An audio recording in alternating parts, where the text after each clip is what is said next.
বলি আমি। নমস্কার বন্ধুরা, কাকলির কিচেনে সকলকে স্বাগত। বন্ধুরা, কাকলির কিচেনে সকলকে স্বাগত। আজকে টিফিনে বানাচ্ছি ঝালমুড়ি। মুড়ি নিয়েছি আমি 200 গ্রাম মুড়ি নিয়েছি।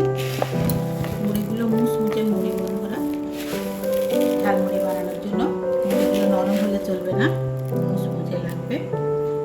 আর একটা খোসা ছাড়িয়ে ছোট ছোট করে কেটে নিয়েছি।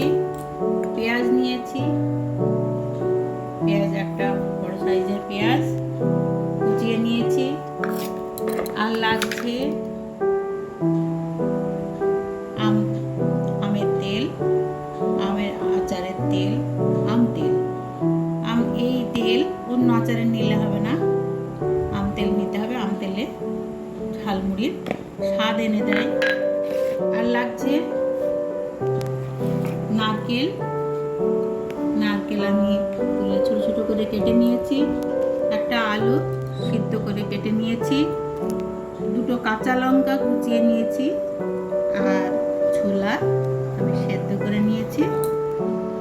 আর আছে টমেটো, একটা ছোট সাইজের টমেটো আমি ছোট ছোট করে কেটে নিয়েছি।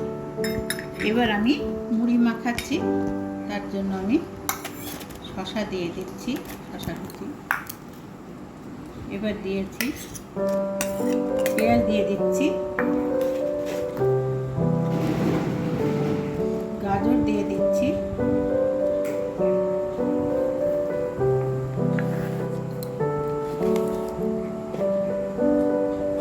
নারকেল কুচি দিয়ে দিচ্ছি,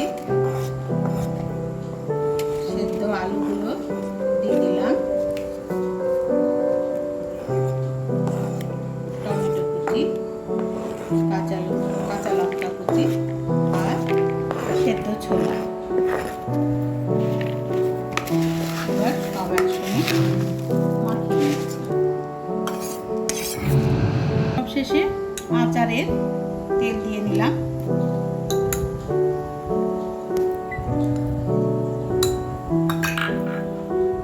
আমের টুকরো পড়ে গেছে, আমি তুলে নিচ্ছি।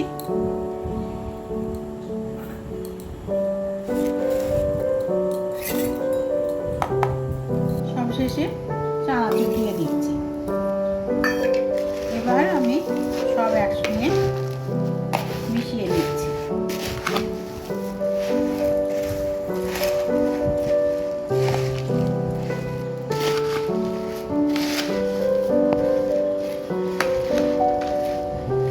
আচারের তেল দেওয়ার জন্য ঝালমুড়ির স্বাদ অসাধারণ লাগবে।